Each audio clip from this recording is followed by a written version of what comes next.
Hello everyone. तो आज की इस वीडियो में हम बिग डेटा केस स्टडी देखने वाले हैं। किस पे? ट्विटर पे। ठीक है। तो आज हम ट्विटर पे बिग डेटा का केस स्टडी देखेंगे। तो पहले तो मैं बता दूं, जैसा कि आपको पता होगा कि ट्विटर एक सोशल मीडिया प्लेटफॉर्म है। ठीक, सोशल मीडिया प्लेटफॉर्म है। ठीक, और ट्विटर पे पर सेकेंड 6000 से भी ज़्यादा 6000 प्लस पर सेकेंड ट्वीट्स जनरेट होते हैं। तो आप सोच सकते हो कि ये ट्विटर कितना मैसिव डेटा जनरेट करता होगा।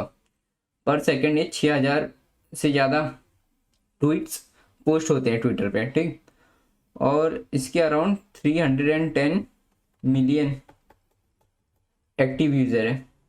ठीक, 310 मिलियन प्लस एक्टिव यूज़र है। ठीक है,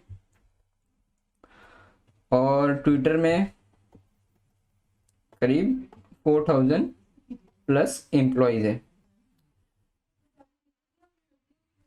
ठीक है, तो ये था ट्विटर के बारे में थोड़ी जानकारी कि एक सोशल मीडिया प्लेटफॉर्म है और ट्विटर पे करीब 6000 से भी ज़्यादा पर सेकंड ट्वीट्स पोस्ट होती हैं।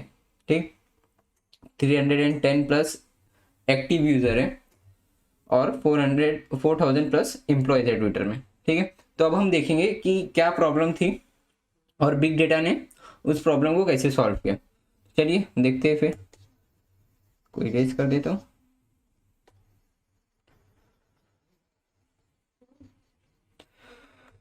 तो पहले ट्विटर जो था वो सिर्फ ओपन सोर्स था, मीन्स फ्री में हम ट्विटर यूज़ करते थे और अभी भी करते हैं ट्विटर इस फ्री में। ठीक, तो ट्विटर फ्री में यूज़ कर देते लोग। ठीक, और इसके अंदर करीब 4000 प्लस एम्प्लॉय, 3000 टू 4000 एम्प्लॉय थे। ठीक, तो उनको क्या है कि हम ट्विटर तो यूज़ कर रहे हैं। ठीक, और ये क्या, ये इन्हें ट्विटर चलाने के लिए मशीन्स लगेंगी। ठीक है, साइट को अपडेट रखने के लिए और वर्किंग रखने के लिए उनको मशीन्स लगेंगे। ठीक, तो ये मशीन्स काफ़ी कॉस्टली आती है। ठीक, और कई सारे डेटाबेस होंगे उनके। ठीक, तो ये सब के लिए उनको काफ़ी कॉस्ट लगता है। बट ट्विटर जो है कुछ मनी जनरेट नहीं कर पा रहा था क्योंकि ये फ्री था। सब जो है यूज़र इसको फ्री में यूज़ करते थे। ठीक, बट ये कोई इनसे इनकम जनरेट नहीं कर पा रहा था। ठीक है, तो वो अपने एम्प्लॉयज़ को क्या पे करेगा और इनका कॉस्ट, मशीन्स का कॉस्ट कैसे पे करेगा। ठीक है, तो उसके लिए उसने क्या किया, एडवर्टाइजमेंट इंडस्ट्री में गया। ठीक, एडवर्टाइजमेंट इंडस्ट्री को अपने ट्विटर पे लेके आया। उससे क्या, जो एडवर्टाइजमेंट मीन्स जो भी आप पोस्ट देखते हो, ट्वीट्स देखते हो ट्विटर पे। ठीक, तो उनके बीच में एड्स आते हैं। ठीक है, ये एड्स आते हैं। ठीक, तो उनसे वो मनी जनरेट करने लगा ट्विटर। वो जो पोस्ट के बीच में है हमें एड्स दिखाते थे। ठीक, तो ये एड से ट्विटर मनी जनरेट करने लगा। बट एड से जो उसका इनकम आता था ट्विटर का वो इनाफ नहीं था। ठीक है, वो एम्प्लॉय और मशीन का कॉस्ट जो था वो तो निकाल लेता था इससे। ठीक है, एडवर्टाइजमेंट इंडस्ट्री से, एडवर्टाइजमेंट की हेल्प से वो एम्प्लॉय का जो पे करता था वो एम्प्लॉय को, और मशीन्स की जो कॉस्ट होती थी उसकी मेंटेनेंस सर्विस। ठीक है, वो कॉस्ट तो निकाल लेता था एड से, बट वो प्रॉफिट जनरेट नहीं कर पाता था। ठीक है, तो उसने सोचा कि हमें और कुछ करना पड़ेगा कि हम तो प्रॉफिट भी अर्न करें।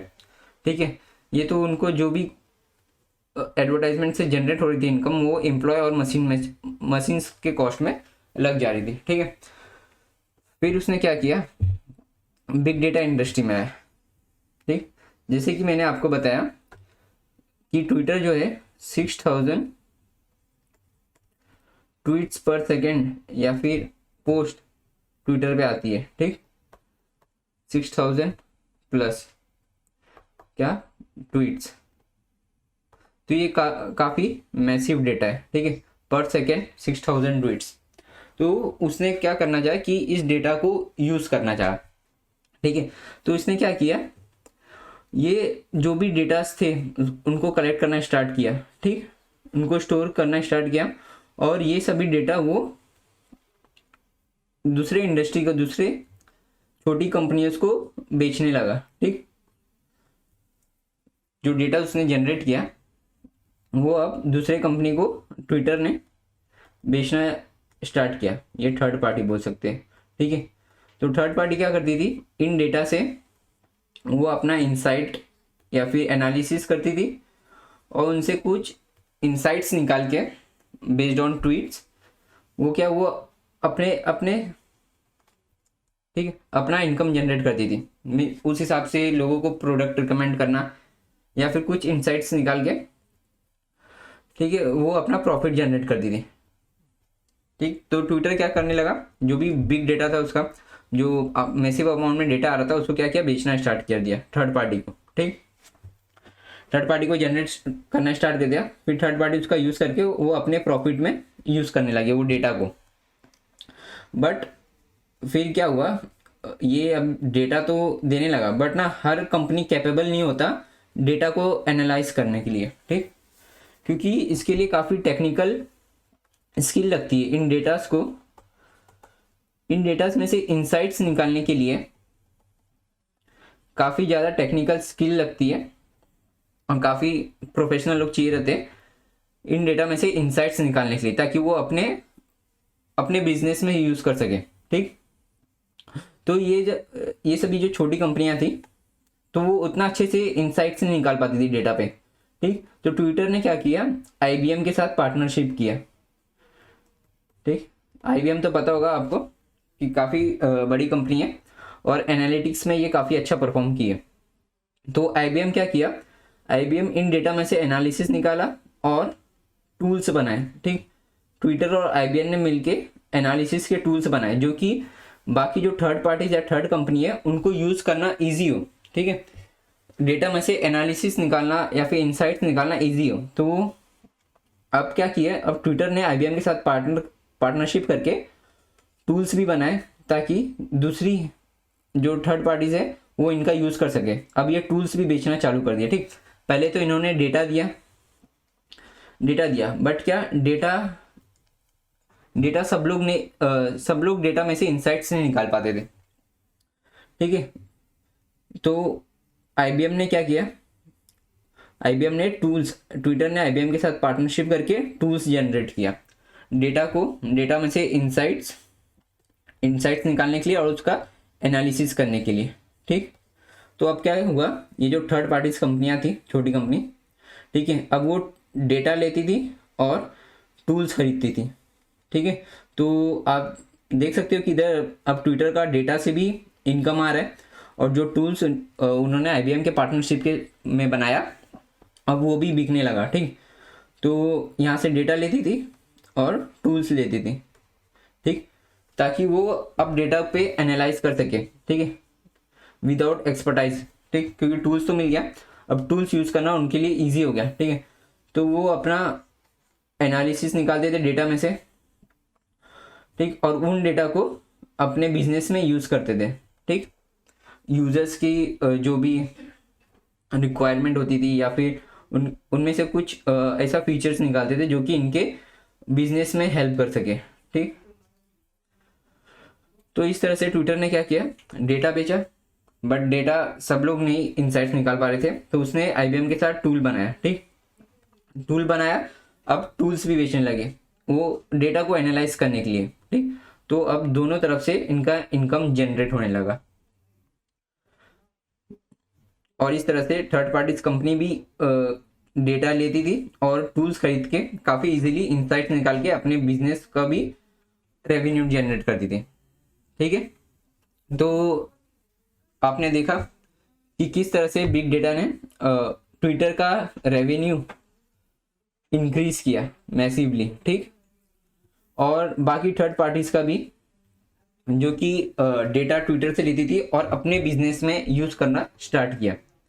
ठीक है, तो इस तरह से बिग डेटा जो है ट्विटर का इनकम रेवेन्यू काफ़ी इंक्रीज किया। हमें ये पता चलता है कि पहले तो ट्विटर के पास डेटास थे जो काफ़ी जनरेट हो रहे थे बट इनका कुछ यूज़ नहीं हो रहा था।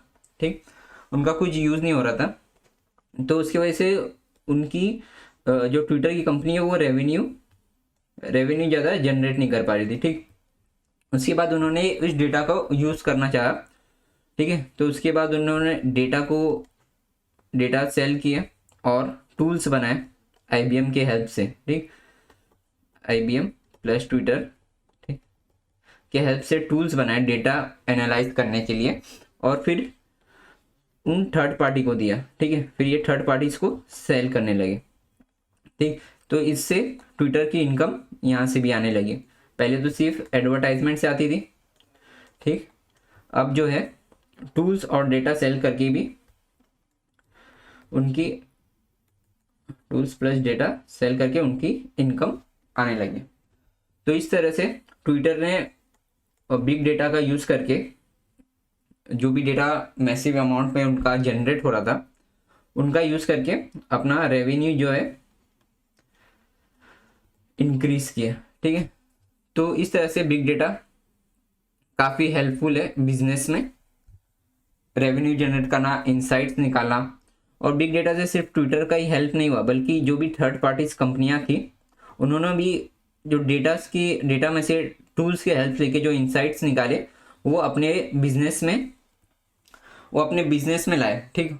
और उससे उनका भी प्रॉफिट जो है इंक्रीज हुआ, ठीक है। तो इधर इस ट्विटर के डेटा से सिर्फ ट्विटर को ही नहीं बल्कि बाकी सब कंपनियां को भी प्रॉफिट हुआ, ठीक। तो ये था big data case study on Twitter, ठीक है। तो आपने देख लिया कि बिग डेटा कैसे हेल्पफुल हो सकता है बिजनेस और कंपनीज में, ठीक है। होप करते हो आपको ये केस स्टडी समझ में आई होगी, ठीक। मिलते हैं नेक्स्ट वीडियो में।